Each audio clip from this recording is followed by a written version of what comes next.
बिस्मिल्लाहिर्रहमानिर्रहीम। फरमान करीम। Mathematical method का आज का जो हमारा टॉपिक है वो है लेजेंड्रीज इक्वेशन। इसे लेजेंडर्स भी बोलते हैं और लेजेंडर्स इक्वेशन भी बोलते हैं। तो the linear second order differential equation हमारे पास एक ये लेजेंडरी इक्वेशन है। 1 माइनस एक्स का square double derivative minus 2x dy over dx plus n plus 1 of y is equal to 0। Equation 1 का नाम देते हैं इसको हम लोग। Is called Legendre's differential equation. The solution of equation 1 is called Legendre's function. यानी कि इस इक्वेशन का जो सोल्यूशन होता है उसको हम लोग लेजेंडर्स फंक्शन बोलते हैं और इस इक्वेशन का जो नाम है वो लेजेंडर्स इक्वेशंस है। हम लोग लेट कर लेते हैं। y हमारे पास एक फंक्शन है r is equal to 0 to infinity AR and XR, यानी कि ये समेशन फॉर्म में लिखा हुआ है। अगर हम लोग इसको एक्सपेंड करके पोलिनोमियल फॉर्म में लिखते हैं तो हम लोग पहले हमारे पास A0 बन जाएगा, फिर A1 x1, फिर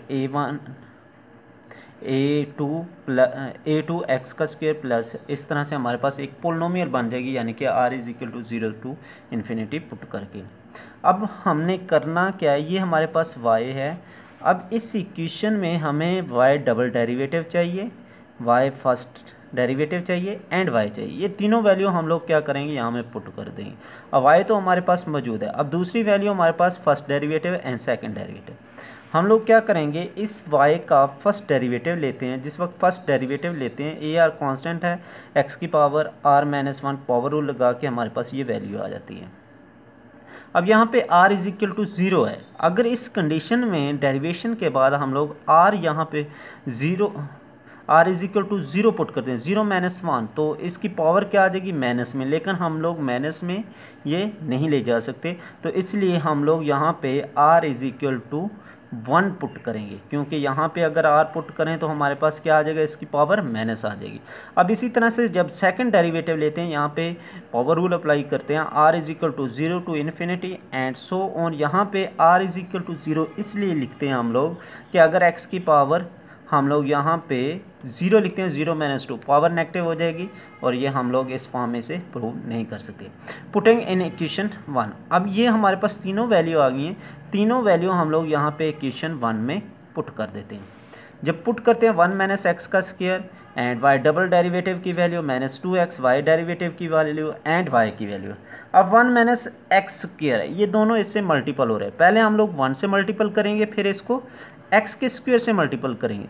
जब मल्टीपल करते हैं तो 1 सेम एज लिखते हैं। जब x के स्क्वायर से मल्टीपल करते हैं तो हमारे पास माइनस, अब ये सारी वैल्यू सेम। जब x और x दोनों की बेस सेम है, पावर्स आपस में जमा हो जाती हैं, -2 एंड +2 कैंसिल आउट होके x की पावर r आ जाएगा और ये टर्म हमारे पास वैसे ही आ जाएगी एंड ये भी सेम एज आ जाएगी। उसके बाद next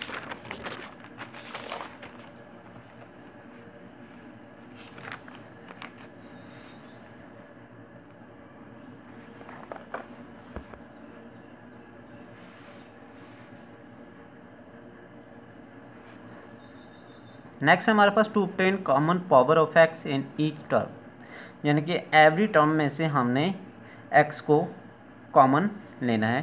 put x is r minus 2 is equal t, यानी कि यहाँ पे अगर हम लोग देखें तो हमारे पास यहाँ x की पावर क्या है, r माइनस 2 है, यहाँ x की पावर r माइनस 1 है एंड x फॉर है,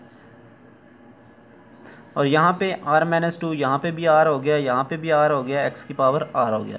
अब इसको सेम पावर बनाना है हमने, इनके हम लोग कॉमन वैल्यू लेना चाहते हैं, तो यहाँ पे पावर भी हमारे पास क्या होनी चाहिए, सेम होनी चाहिए। अब r माइनस 2 की जगह पे हम लोग क्या करते हैं, एक r माइनस 2 की जगह पे एक t डमी वैल्यू ले लेते हैं इन फर्स्ट टर्म, यानी कि ये जो पहली टर्म है, बाकी में तो सम में x की पावर r आ रहा है, लेकिन यहाँ पे x की पावर r माइनस 2 आ रहा है। हम लोग क्या करते हैं, x की पावर r माइनस 2 में r माइनस 2 की जगह पे t एक डमी वैल्यू ले लेते हैं इन फर्स्ट टर्म। तो यहाँ पे जब लेते हैं तो r की जगह पे r प्लस 2, जब यहाँ पे पुट करते हैं r t की जगह पे, यानी कि r माइनस 2 की जगह पे t, तो हमारे पास t प्लस 1 आ जाता है, यहाँ पे t प्लस 2, और यहाँ पे ar की जगह पे t प्लस 2 एंड एक्स की पावर टी बन जाता है एंड सो ऑन। बाकी तीनों टर्म्स हम लोग वैसे ही लिख देते हैं। हमने कहा था कि हमारे पास since T is a dummy variable, अगर डमी वेरिएबल है तो हम लोग इसको रिप्लेस कर सकते हैं। टी की जगह पे हम लोग क्या कर देते हैं, दोबारा फिर आर रिप्लेस कर देते हैं।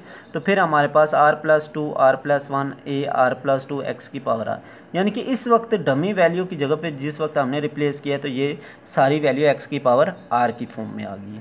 अब एक और प्रॉब्लम आ गया कि यहाँ पे हमारे पास r 0 से स्टार्ट हो रहा है, यहाँ पे 2 से स्टार्ट हो रहा है, यहाँ पे r 1 से स्टार्ट हो रहा है, यहाँ पे भी 0 से स्टार्ट हो रहा है। तो फिर हम लोग क्या करेंगे, जहाँ जो सबसे बड़ी वैल्यू होगी यानी कि r इज इक्वल, जिस तरह से यहाँ पे 2 है तो हम लोग इसको देखेंगे, बाकी वाली वैल्यू को भी इसी कंडीशन में लाएंगे, समेशन इसी फॉर्म में लाएंगे।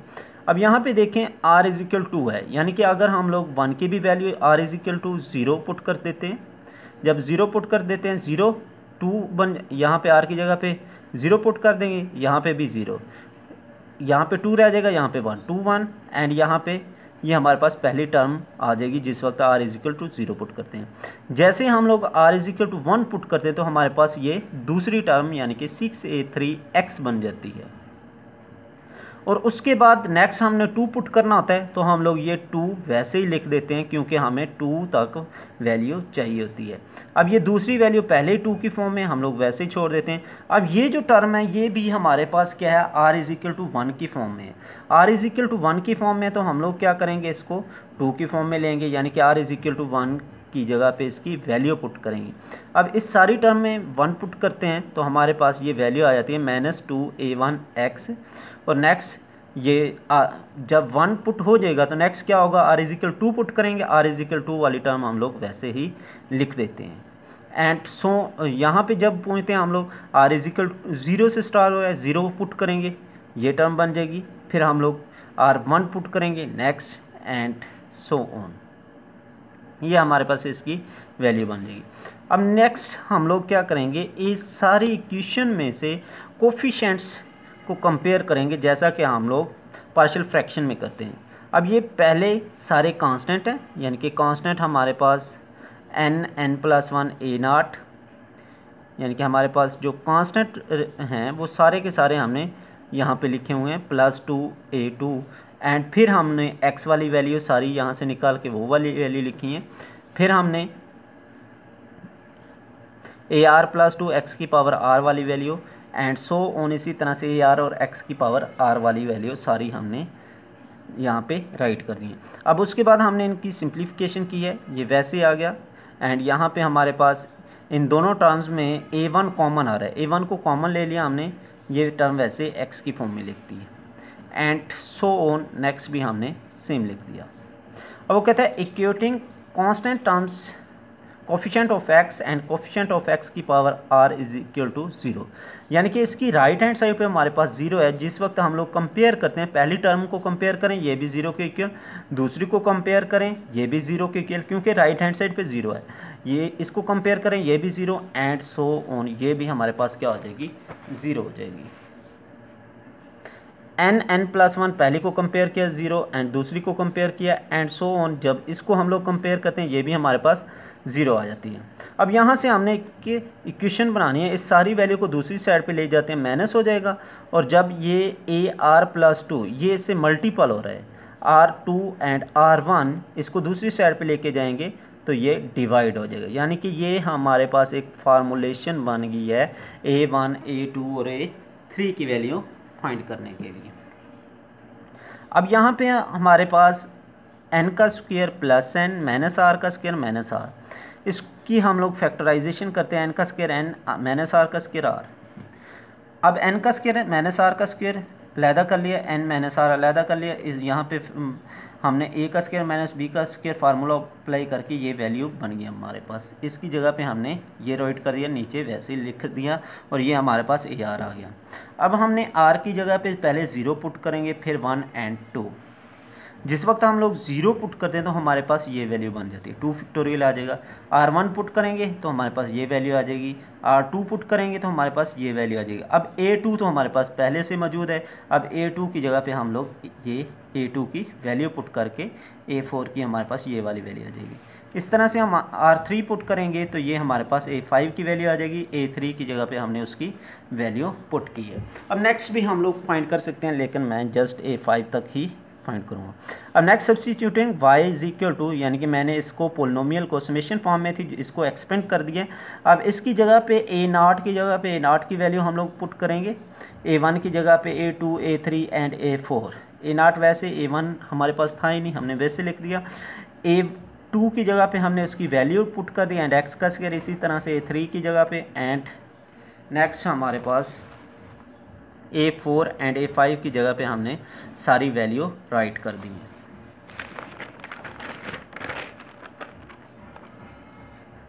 अब next y is equal to हमारे पास A0, यानी कि कुछ टर्म ऐसी थी जिनमें A0 आ रहा था, कुछ टर्म्स A1 वाली थी। A0 वाली टर्म में से हमने A0 कॉमन ले लिया, बाकी टर्म में लिख दिए, और इसी तरह से A1 वाली टर्म में से हमने A1 कॉमन ले लिया, बाकी टर्म में लिख दी है। यानी कि जो हमारे पास और टर्में थी उनमें A1 कॉमन आ रहा था, जो इवन थी उनमें A0 कॉमन आ रहा था। अब इनको हम लोग इस फॉर्म में भी लिख सकते हैं, which is called legendary equation. इसको हम लोग कहते हैं कि ये हमारे पास क्या है, लेजेंड्रस इक्वेशन है। The general solution of Legendre's equation is, यानी कि इस फॉर्म में भी लिख सकते हैं A P F N of x plus B N Q N of x. Important point है, नॉन नेगेटिव इंटीजर्स, यानी कि एन क्या होगा, नॉन नेगेटिव इंटीजर्स होगा। P N x Legendre's polynomial है, यानी कि पी एन एक्स क्या होगी, पोलिनोमियल होगी। नोट पी एन ऑफ 1 हो तो वो 1 के इक्वल होता है। Q N of x Legendre's function होगा ऑफ सेकेंड काइंड का। उसके बाद लास्ट नोट है, Q N x is unbounded at x is equal to plus minus 1, यानी कि क्यू क्या होगा, अनबाउंडेड होगा। ठीक है बेटा, बेस्ट ऑफ लक एंड अल्लाह हाफिज़। ये बहुत इंपॉर्टेंट टॉपिक है, इसमें हमारा पास मैथमेटिकल मेथड। अल्लाह हाफिज़, अस्सलाम वालेकुम।